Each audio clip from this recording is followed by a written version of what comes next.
Hello student, स्वागत है आपका हमारे यूट्यूब चैनल एग्ज़ा रेडी पर। आई होप आपकी प्रिपरेशन अच्छी चल रही होगी और हमारे वीडियोस से आपको काफ़ी हेल्प मिल रहा होगा। तो आज का न्यू टॉपिक है डिफरेंशिएशन, मैथ्स पार्ट 2 का फर्स्ट चैप्टर, जिसे हम 4 पार्ट में डिवाइड करके पढ़ेंगे। ये पार्ट 1 है कंपोजिट फंक्शन। आई होप आपको इस लेक्चर से काफ़ी कुछ सीखने को मिलेगा, तो इस वीडियो को लास्ट तक देखिए जिससे आपको ये चैप्टर अच्छे से समझ आ सके। चलिए स्टार्ट करते हैं।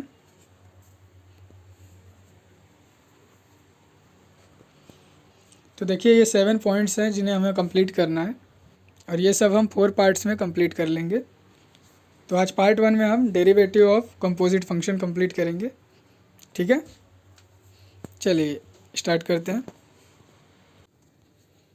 ये सब फॉर्मूले आपने 11th और 12th दोनों में पढ़ा होगा और इसकी इम्पोर्टेंस आप सभी जानते ही होंगे। तो हम एक एक करके इन सभी फॉर्मूलों को रिपीट कर लेते हैं। तो पहला फॉर्मूला क्या है? Derivative of X raise to N equal to N X raise to N minus one. इसका मतलब ये होगा कि एक्स का जो भी पावर है उसे हमें एक्स के कोएफिशिएंट से मल्टीप्लाई करना है और एक्स के पावर को -1 कर देना है। एग्जाम्पल 1 देखते हैं।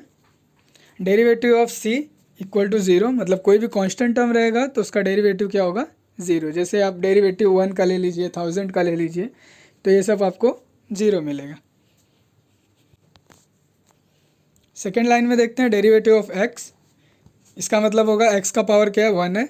तो मैंने कहा था कोएफिशिएंट से मल्टीप्लाई होगा, कोएफिशिएंट भी 1 ही है, तो इसके लिए मल्टीप्लाई होके 1 इंटू 1 यहाँ पे 1 हो जाएगा और पावर को 1 लेस करेंगे जिससे एक्स रेस टू 0 हो जाएगा और anything raise to 0 equal to 1 होता है। तो 1 इंटू 1 आपको आंसर मिलेगा 1। ठीक है, ऐसे हम थर्ड फॉर्मूला देखते हैं। Derivative of X raise to 4 दिया हुआ है, तो इसका कोएफिशिएंट क्या है? 1 है। तो 4 1 सा 4 कोएफिशिएंट हो जाएगा और पावर को 1 लेस कर देंगे, तो 4 माइनस 1 3। तो आंसर क्या हो जाएगा? 4x cube. Derivative of 1 upon x. तो देखिए x को न्यूमरेटर में लेके आएंगे तो क्या हो जाएगा? x रेस टू -1 हो जाएगा। इसके बाद हमें फिर से पहले जैसा फॉर्मूला यूज़ करना है, तो -1 और पावर को 1 लेस कर देंगे तो क्या हो जाएगा? -1 इंटू एक्स रेस टू -2। फिर x रेस टू -2 को हम डिनोमिनेटर में लेके जाएंगे तो प्लस का 2 हो जाएगा। तो हमारा फाइनल आंसर क्या होगा? -1 अपॉन एक्स स्क्वायर। तो अब तक ये फॉर्मूला हम रटते आ रहे थे, तो अब आप समझ सकते हैं कि ये फॉर्मूला दूसरा कुछ नहीं है, एक्स रेस टू एन का ही फॉर्मूला है। ठीक है, चलिए नेक्स्ट फॉर्मूला देखते हैं। Derivative of root X. Root X को हम क्या लिख सकते हैं? X raise to half. ठीक है, तो हाफ का मल्टीप्लाई होगा, कोएफिशिएंट 1/2 हो जाएगा और एक्स रेस टू 1/2 -1। तो आंसर हमें क्या मिलेगा? 1/2 इंटू एक्स रेस टू -1/2। तो न्यूमरेटर में पावर नेगेटिव है, इसलिए हम इसे डिनोमिनेटर में लेके जाएंगे तो जिससे हमें ये पॉजिटिव मिलेगा। तो देखिए यहाँ पे क्या लिखा हुआ है? 1/2 X raise to half. X raise to half क्या होता है? रूट एक्स होता है। तो इससे हमें ये फॉर्मूला मिलता है 1/2 रूट एक्स। ठीक है, चलिए आगे देखते हैं। तो देखिए सेकेंड फॉर्मूला क्या दिया हुआ है? Derivative of A raise to X equal to A raise to x into log A. तो इसका यूज़ कहाँ करते हैं हम? जब भी कोई भी कांस्टेंट दिया है, उसका पावर वेरिएबल है, तो उसका डेरिवेटिव हमें निकालने के लिए ये फॉर्मूला यूज़ आता है। एग्जांपल के लिए देखिए यहाँ 5 रेस टू एक्स का डेरिवेटिव निकालना है हमें, तो क्या आंसर होगा? 5 raise to x into log 5। इसी प्रकार से हम थर्ड फॉर्मूला देखें तो ई रेस टू एक्स का डेरिवेटिव निकालना है, तो सेम हम समझ सकते हैं कि ए के प्लेस पे सिर्फ ई आ गया है, तो इसका फॉर्मूला क्या हो जाएगा? E raise to x into log E. और लॉग ई क्या होता है? 1 होता है, तो E raise to x into 1 और आंसर हमें क्या मिलता है? ई रेस टू एक्स। ठीक है, चलिए आगे देखते हैं fourth formula. Derivative of log x क्या होता है? 1/x। तो इस चैप्टर के लिए ये सभी फॉर्मूले इंपॉर्टेंट हैं। चलिए आगे देखते हैं कौन कौन से फॉर्मूले हैं।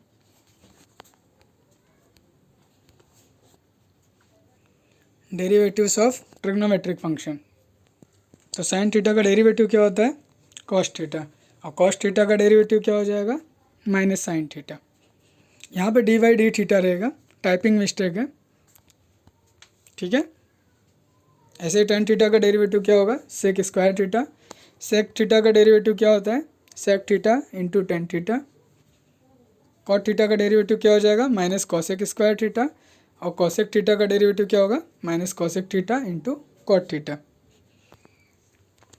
अगर आपको याद रखना है कि किस फॉर्मूले में माइनस आता है तो आप इजीली याद रख सकते हैं।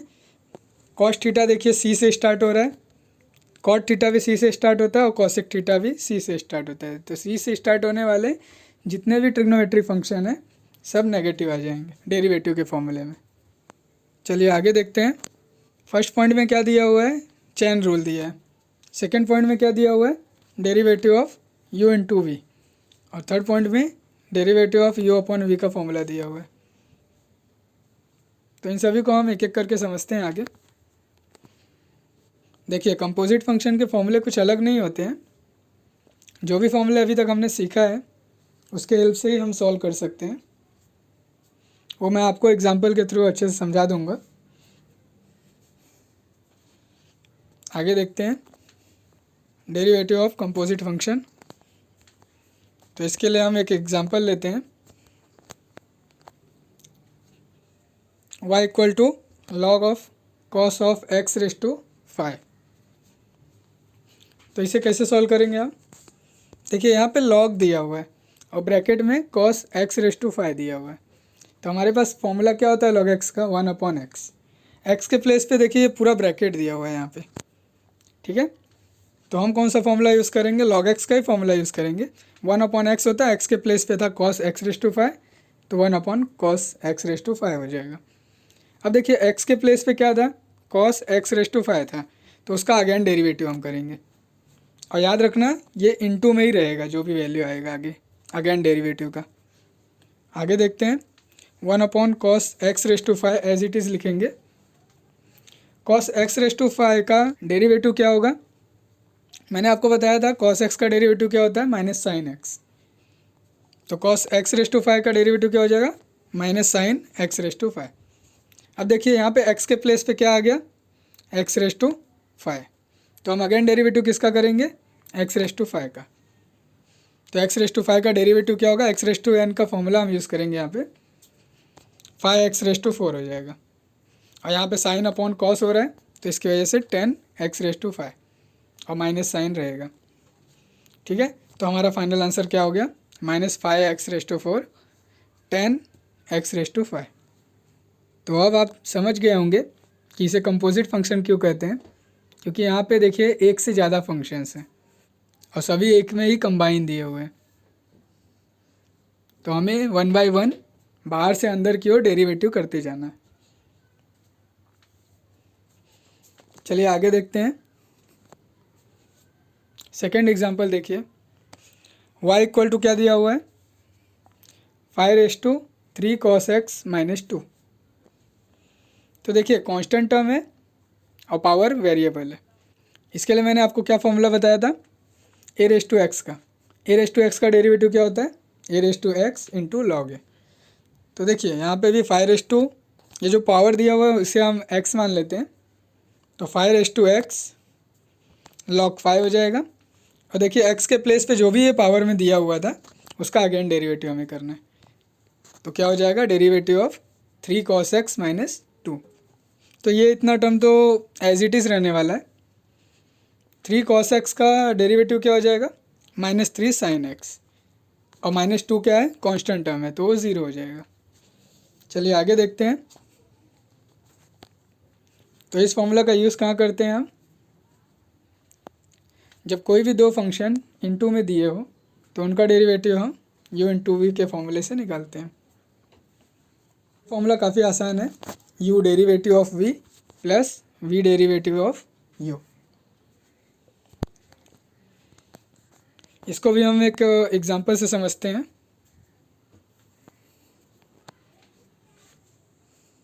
देखिए यहाँ पे भी दो फंक्शन दिए हुए,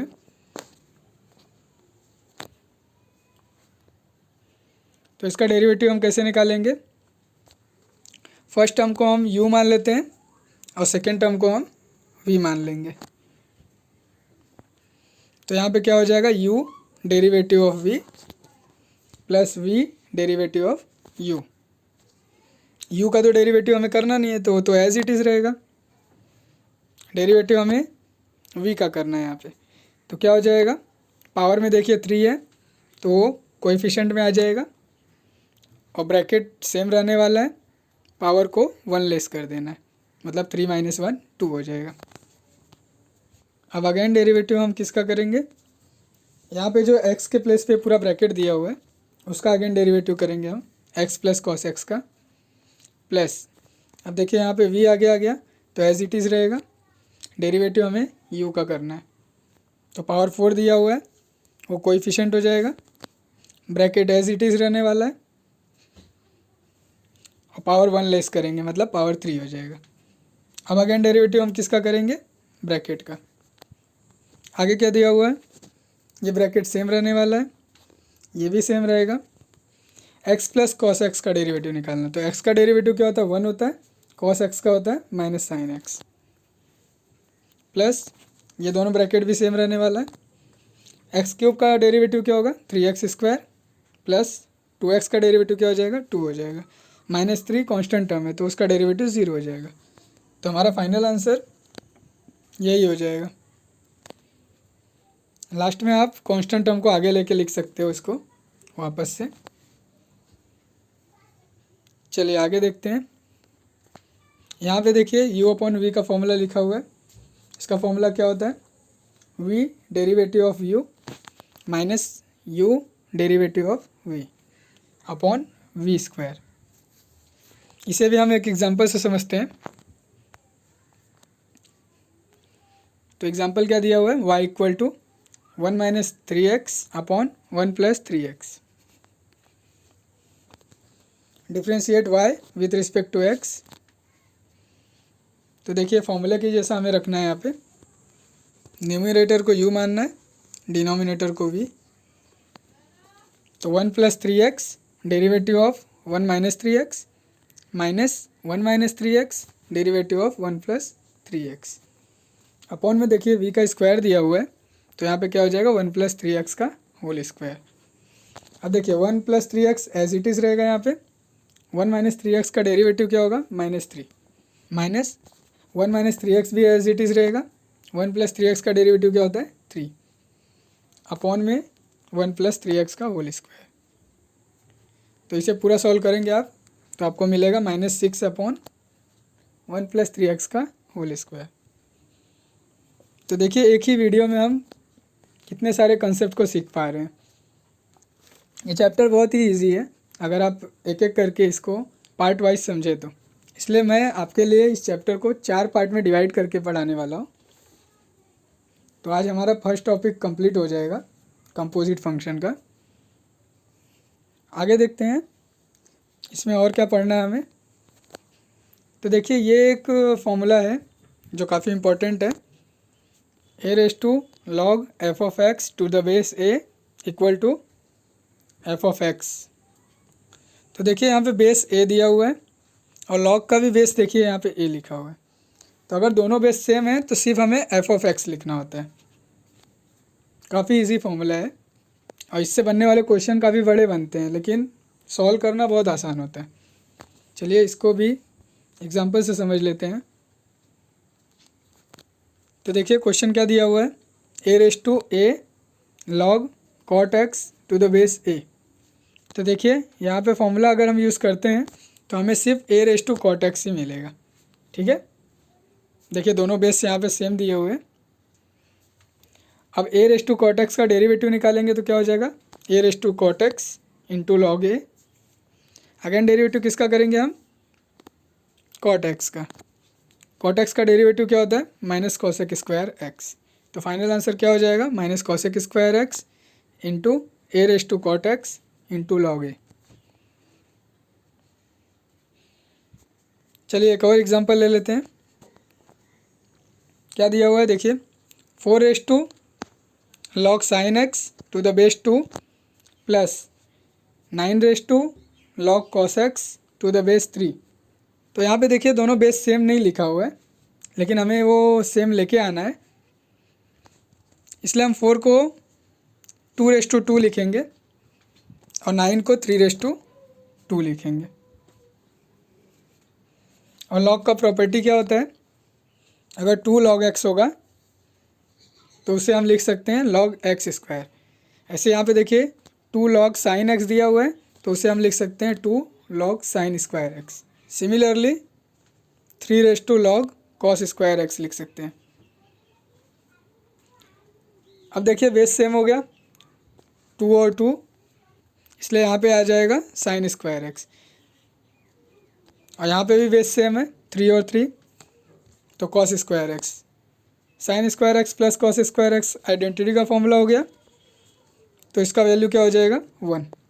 अब 1 का डेरिवेटिव क्या हो जाएगा 0, तो फाइनल आंसर हमें 0 मिलेगा।